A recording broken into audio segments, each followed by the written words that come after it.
Hello everyone, and welcome to another Top 5 Records video. Another one in the series in which I'm taking a closer look at the full discography by Pink Floyd. And today I'm going to be talking about their 11th studio album, The Wall. Now, the story of The Wall is an interesting one, because it starts basically at around the time of the In the Flesh tour, which was the tour band did in 1970, 1978, or 1977, 1978, after the release of Animals. And it was one of their biggest tours, perhaps even their biggest tour yet. And they were enormous stars. And during the recording of Animals, Roger Waters got more and more isolated. Not just from the rest of the band members, but from the rest of, for example, the audience. So during the In the Flesh tour, Roger Waters spat on one of the fans. He was completely fed up with people in general, I guess. And he started building a mental wall. He wanted to distance himself from other people. And as a matter of fact, he was thinking of the concept of building a giant wall on stage so he did not have to face the audience. And that is what he went to do later on during the tour of The Wall. They built an incredible wall. But it also became the start of an interesting concept, because Roger Waters made an album about isolation. And that is the story of The Wall. And the story of The Wall has been told, as a matter of fact, many times. Not just on this record, but also with the film a couple of years later, directed by Alan Parker, and by the documentary when Roger Waters did the Wall tour a couple of years ago. Now, The Wall, for me, is a very important album. It is one of my favorite albums. And the first time I actually heard the album was by watching the film. And that film made an incredible impact on me. I'm a filmmaker myself, and The Wall was amongst a couple of films which I saw when I was 14, 15 years old, and 16, which completely influenced me and grabbed me by the balls. I mean, The Wall brings you as a viewer so close and listener to a man slowly separating himself from his environment. And that is for me, the story of that, it just grabs me by the balls. And I think it's incredible the way he put that into music and the way he put that into the story and into the writing.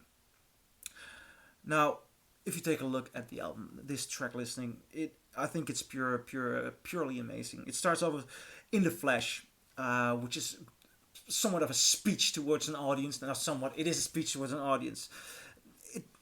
It guides the listener in after incredible sound effects. And then you hear the Thin Ice, which I think is one of Pink Floyd's best ballads. If you should go skating on the thin ice of modern life, dragging behind you. It is so good, and it works as a suite. I mean, you just dive into it. Then you get to another Brick in the Wall Part 1. Daddy's flown across the ocean, leaving just a memory. He looks back in his life and takes a look at the moments basically when he was harmed, when because this album it's about Roger Waters, and I'm gonna talk a little bit more about the background of that and later on in the video, but it guides you towards a moment where he got let's say damaged. And after that you get The Happiest Days of Our Lives, which is a beautiful song, which really goes into the effect of the school system had on him. You could say there is an element of Waters blaming his surroundings constantly on this record, and the things he had to endure are things a lot of people have to endure, but nevertheless he is not begging to change the world. He's just trying to let you understand what's going on in his mind, which is incredible. Then you go to Another Brick in the Wall Part 2. Another Brick in the Wall Part 2 is a hit song. It's tough to see that song apart from that, although the record has beautiful moments of separation in which you get into that. Happiest Days of Our Lives, by the way, the most beautiful high elemented vocals. But how do you say that? Um, but in the town it was well known when they got home at night, their fattened psychopathic wives could thrash them within inches of their lives. Those kind of melodies, the strong forcing energy, the hatred, that is at this moment in time on this album new to the music of Pink Floyd, and it is Roger Waters' frustration. But the album is so much more than that, because after Another Brick in the Wall Part 2, we got A Mother, which is a beautiful, beautiful ballad. I think it's of an impeccable writing. It is a very ambiguous song. He is blaming, but he's also very needing. That song really needs the context of the album to somewhat get a full understanding. But you could listen to it as a single, because it's just a very gorgeous song. Then we get to side 2, Goodbye Blue Sky, which is goes to whole different places. It's somewhat of a nightmarish song, nightmarish treatment, empty spaces, Waters' assault on capitalism again, but done perfectly well. Then there is one song on the album I'm just never fully convinced by. I don't hate it, but I'm not fully convinced by it. That is Young Lust. An attempt at more of a hard rock song. I think it's out of place in this record. It is part of the story. You could leave it out of the story. It's not a complete quirky oddball, but it's I don't like the forced energy on it. I don't like the lyrically. I don't think it's very good. Then we go to One of My Turns. One of My Turns is back on track of the story of the main character. Beautiful, beautiful song. Don't Leave Me Now. It's a beautiful plea. Waters seems to be begging on this record. And then we already go to Another Brick in the Wall Part 3 and Goodbye Cruel World. Goodbye Cruel World is one of the most amazing, impressive songs. And if you see the live show, you notice that they are building the wall during the first half of this album, of the show, and then the last stone is being put in as Roger Waters sings goodbye through that last piece of stone. It is tough to think of the songs without the visual imagery of the show and of the film. It works on itself, but I talk about the visuals because the association with the visuals is so strong on this album. And then it's side 1 is over, or part 1 is over, and then we go to side 3. Is there anybody out there? The album is musically very diverse. Then we go to Nobody Home. I've got a little black book with my poems in. I've got a bag with a toothbrush and a comb in. I just really love these lyrics. It's so good. It's so good. There's so much going on. It is so intimate. So, there's a troubled mind, very open about what's going wrong. You're being part of Roger Waters really losing it, and I think that's when you can reach that level of intimacy in music. You're beyond just technical abilities. You are creating art out of somewhat perhaps frustration, lack of control in life, and that is one of the things art can be a part of. And I think this album is pure art. Vera, does anybody here remember Vera Lynn? I think it's a beautiful song, but perhaps one of the songs that, well, it creates a context of the World War, and that is nice. I don't think it's an essential song to the album, but it's very nice. Which goes into Bring the Boys Back Home, which has this beautiful melodious choir structure. It's great. And then you get to Comfortably Numb, one of the big hits of this album. And here you really notice David Gilmour's contribution, because some people say that The Wall is the beginning of Roger Waters making a Roger Waters album with Pink Floyd as a backing band. agree with that for the final cut, but I'm going to talk more about that with the final cut. I disagree with that on regard of the wall, because there is too much of the quality and the diversity of Pink Floyd going on.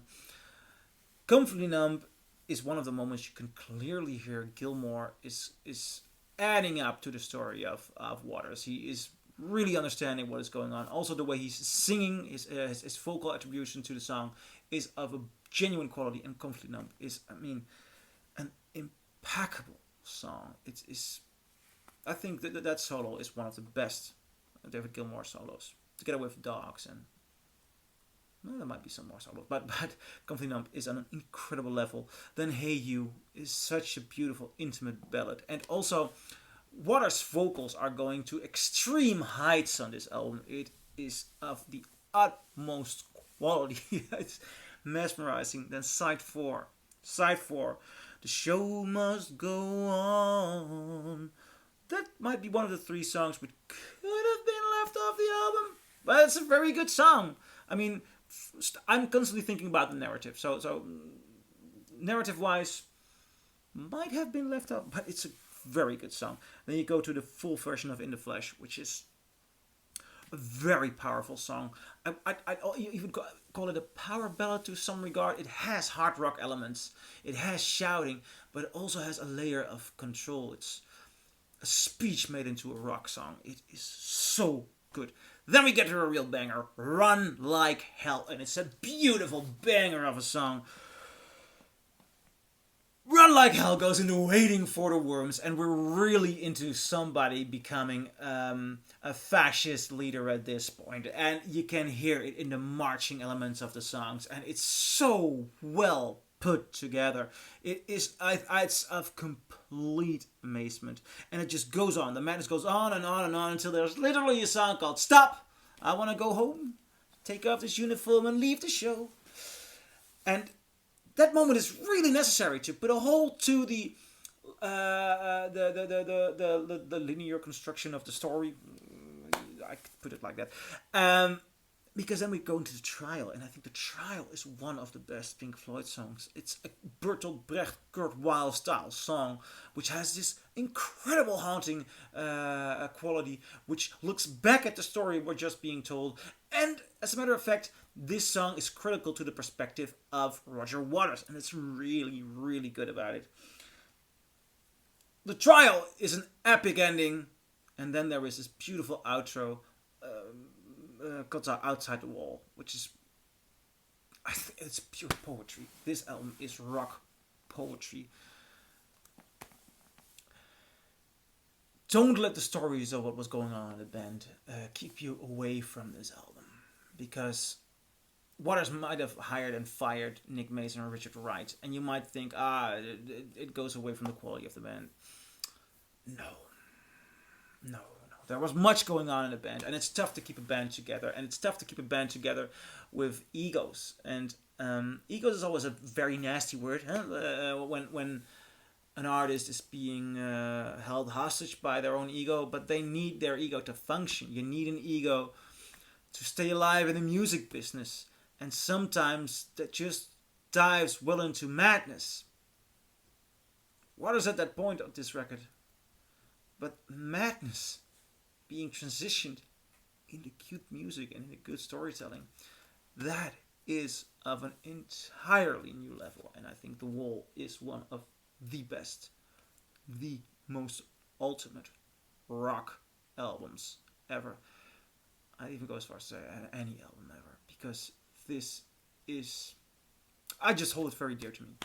And I'm very curious, what do you guys think? Do you agree? Do you disagree? Leave a comment below. I also made a video with regard to the quality and what is the best pressing, what pressing to go for. You can see that in another video on my channel. But for today, I'm just curious to know what you guys think. And I'll see you in the next video, and I'll be talking about the final cut.